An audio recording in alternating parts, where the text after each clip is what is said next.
Good morning. All right.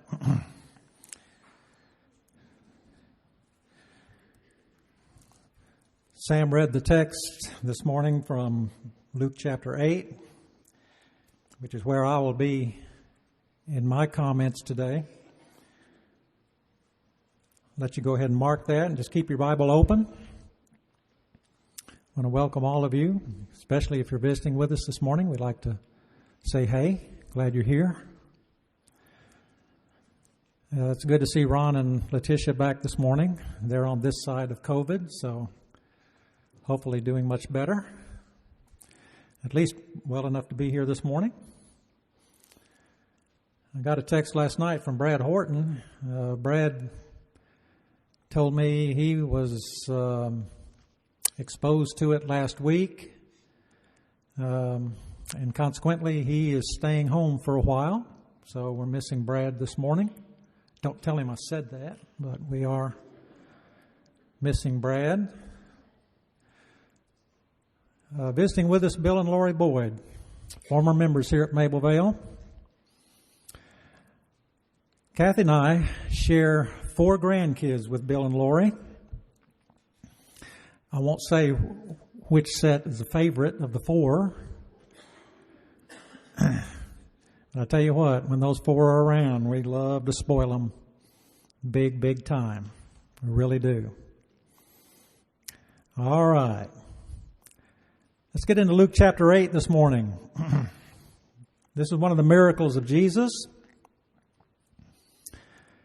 It involves Jesus casting demons out of a man who was possessed of many. I suspect that this is one of those passages that you've read many times. You've dealt with it, no doubt, in Bible classes in years past. And I want us to think about it a little bit this morning because this is one of the miracles of Jesus that presents to us a collage of reactions to the Lord. As impressive as the miracle itself is, it is something that none of us have ever seen, and I detract not one iota from it. What I'm interested in this morning are the reactions of the people involved.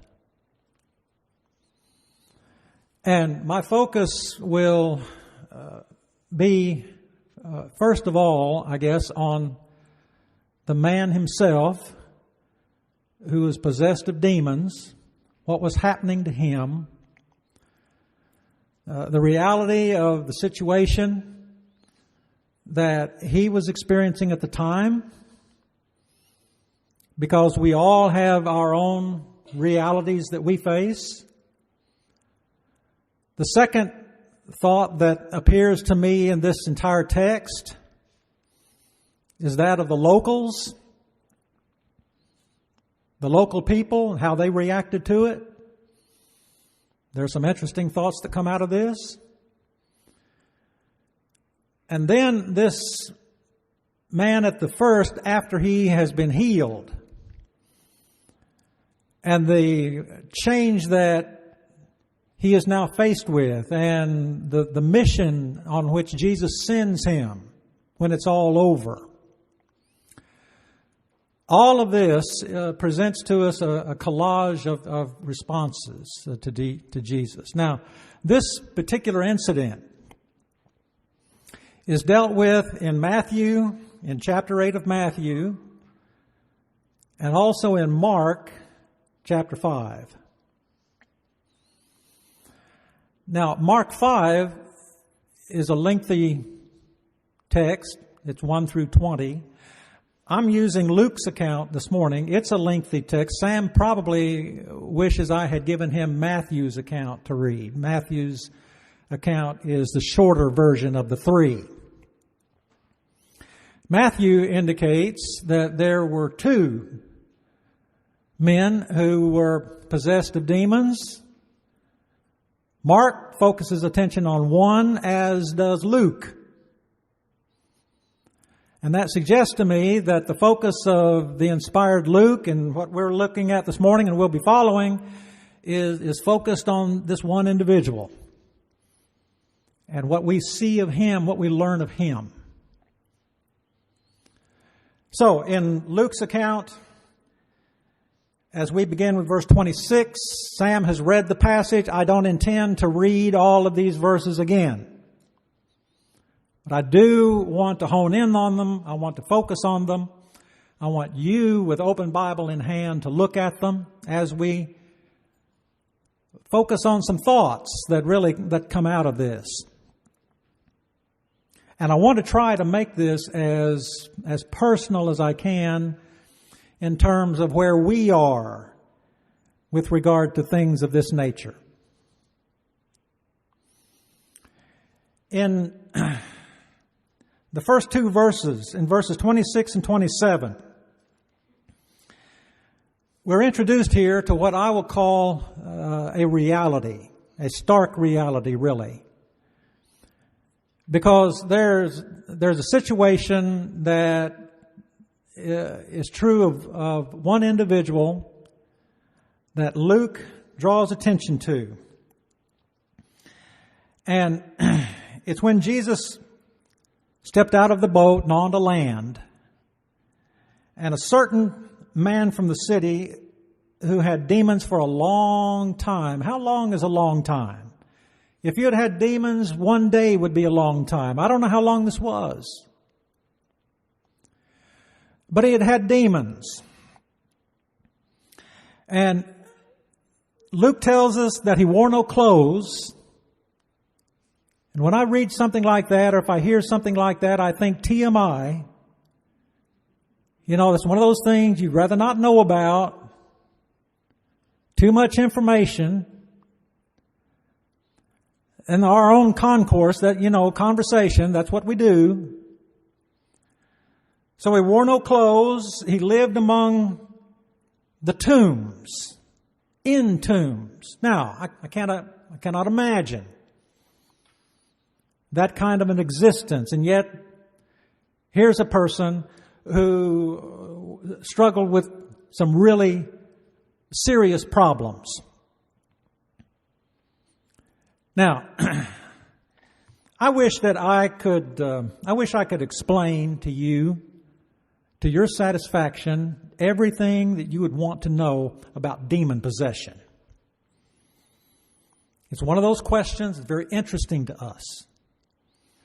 And yet, it's one of those questions that, as fascinating as it is, it's a study all to itself.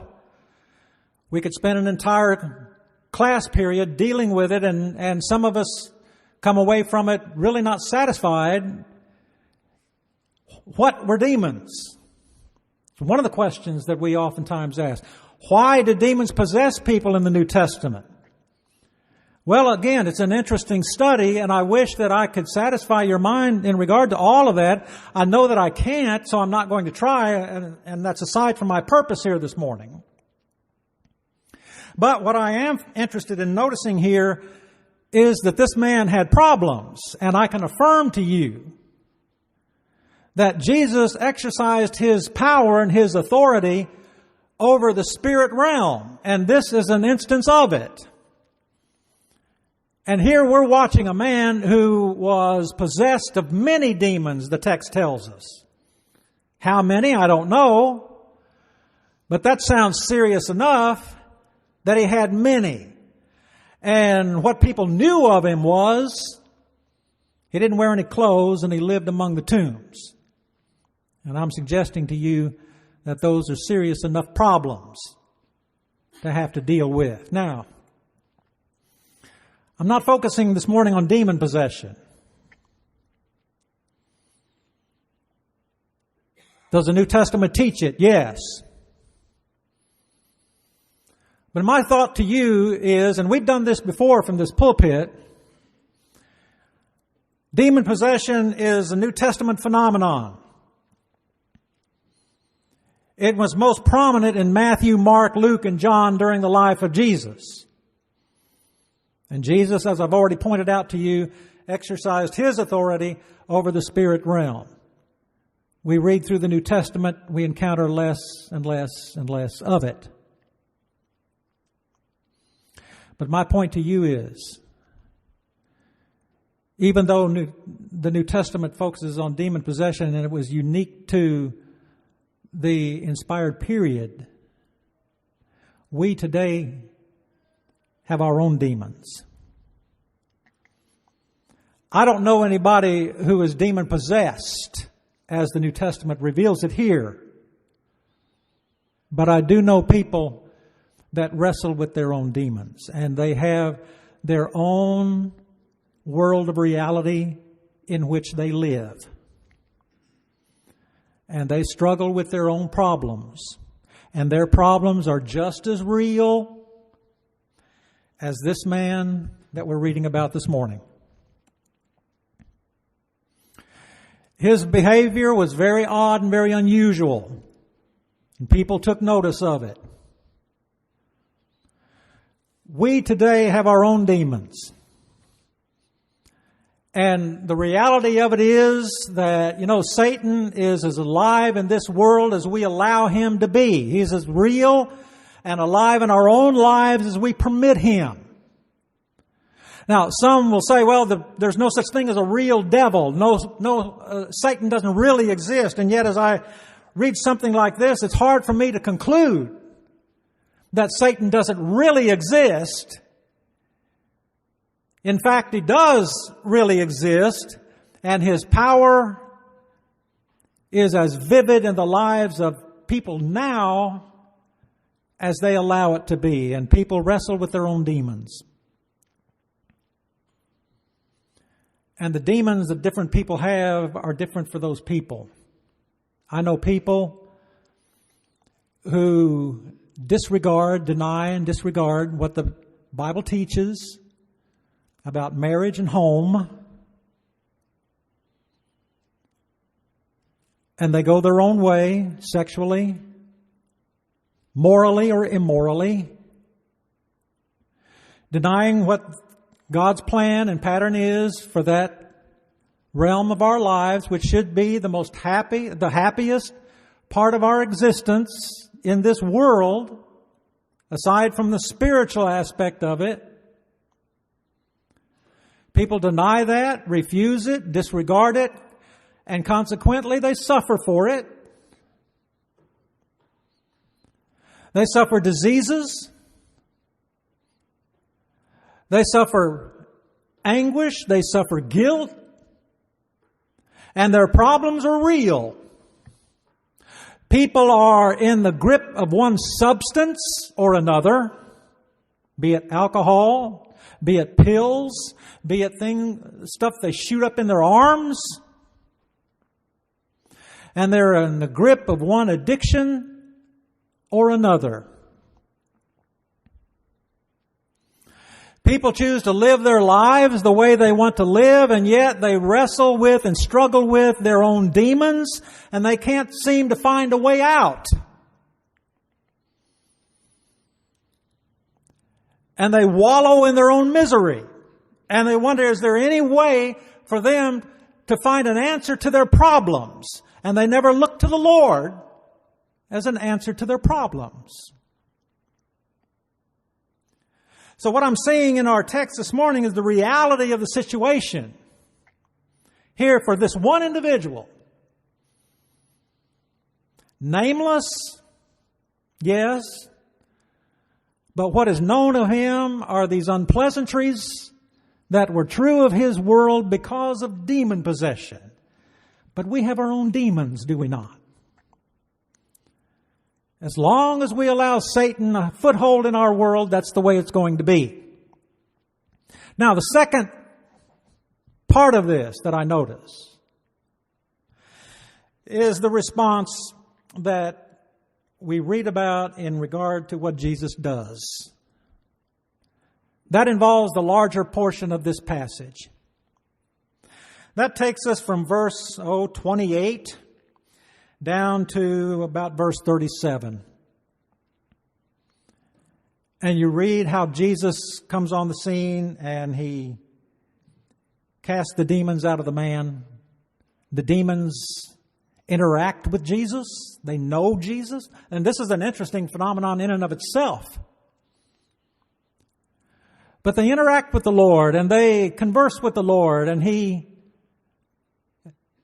honors their request to go into the swine or the pigs, and they do, and the pigs headlong off the cliff into the water, drown. The people that have been feeding the swine or pigs go into town and tell what happened. And the townspeople come back and everybody's upset. And what I notice here in all of this is in verse 35, they were afraid, the text tells me. And I skip down to verse 37, and the Bible tells me that their reaction was such because they were seized with great fear. All right. Now, I've underlined that in my Bible. We're going to come back to that here in just a moment. But what I want you to see are the responses to all of this. And fear is the main problem here. And because of their fear, they're very urgent for Jesus to leave. They don't want Him around. And Jesus is like a preacher very much in demand, and people demand that He quit preaching, and they demand that He leave. So their demands are that He leave, and interestingly enough, He does. He doesn't argue with them. And He doesn't force Himself on them. But He leaves. However, He does not leave Himself without witness. Because what happened here is something that is not forgotten. And the next time Jesus comes back into this area, Matthew 15 and verse 30, there's a totally different reaction as to how people respond to Jesus, because those who are sick and lame come to Him, and they bring their diseased and ill people to Him. So the reaction is altogether different later on, you see. So here are the reactions. And like these people, some of us, some people that you know, maybe some of your own family members, stand back when it comes to the church, when it comes to Jesus maybe, and they watch from a distance perhaps. And like Jesus, or like these people, they want nothing to do with it. Yeah, they acknowledge what they saw. But the impressions are only so deep, and they want nothing to do with it. They want to live their lives their way. They don't want to get too close and handle their problems their own way, you see.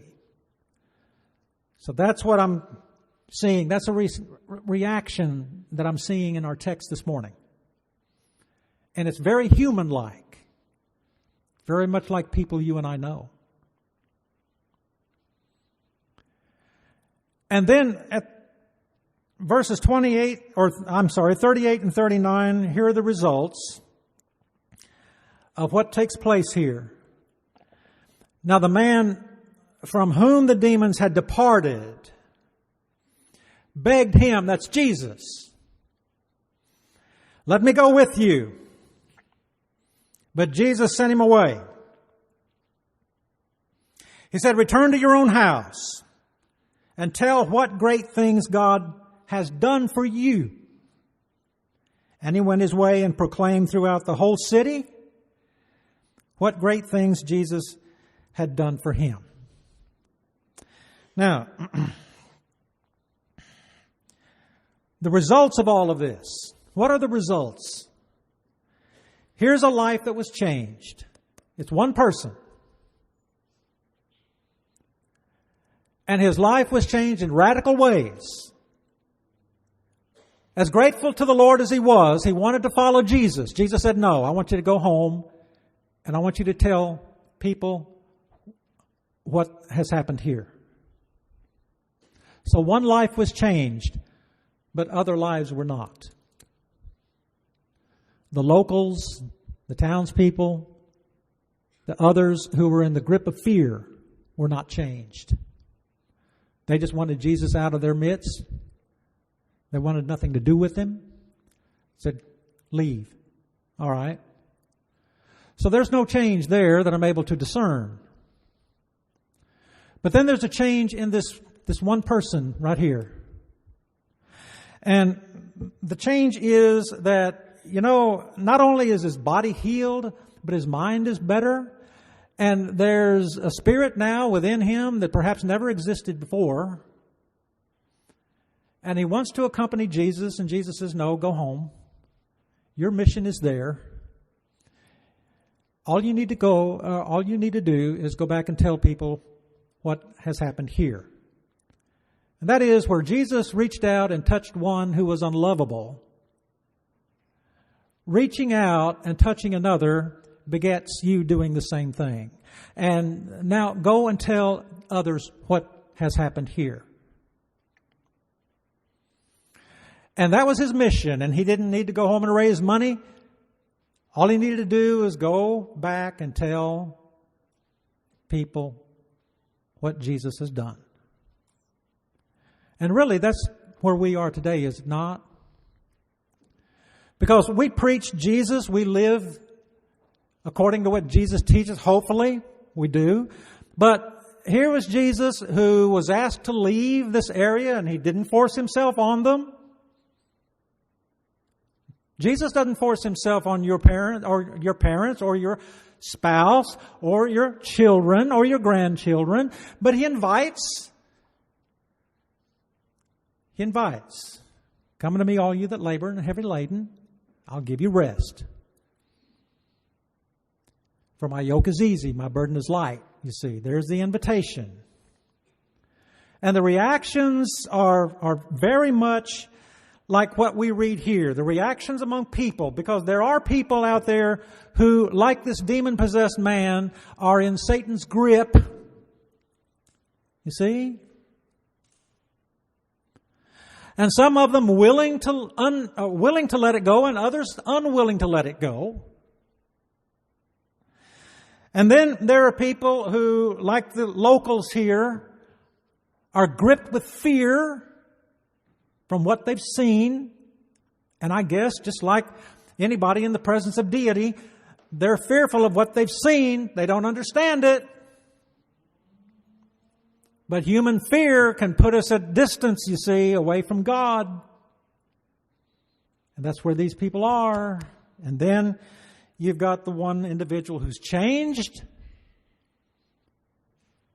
His mind has changed, his heart has changed, his will, and he goes off, he goes back home, and the text tells us of the difference that this one individual makes. The power of one is something else that comes out of this to me. So, the power of one individual in whom God has made a difference can make a difference in others too. Where do you see yourself in all of this? I'm asking you. Where are you here? Because it's a collage of responses. And you're in there somewhere, either in the grip of something you can't or don't want to let go of, or maybe in the grip of fear to get too close to the Lord or to His Word because you're fearful of what might be expected of you. Or maybe you're like this man who was demon-possessed and Jesus healed him. And He's made a world of difference in your life. And you're just eager to tell somebody about it. I hope that's where you are. That's where you can be. You can be by your response to the Jesus who came among the coasts of these people. He comes among yours. And He appeals to you, as we oftentimes say, not only to hear His Word, but to be changed by it. Repent, that is. To confess with Jesus with the mouth as Lord and Savior. To obey Him in baptism for the remission of sins. That takes us into the book of Acts. You see, we're moving out of Luke now into the book of Acts. And this is the story of how things come around and where we are now. And now it comes to you. Where do you see yourself in the collage of reactions to Jesus in this healing miracle? Think about it while we stand and sing to encourage you.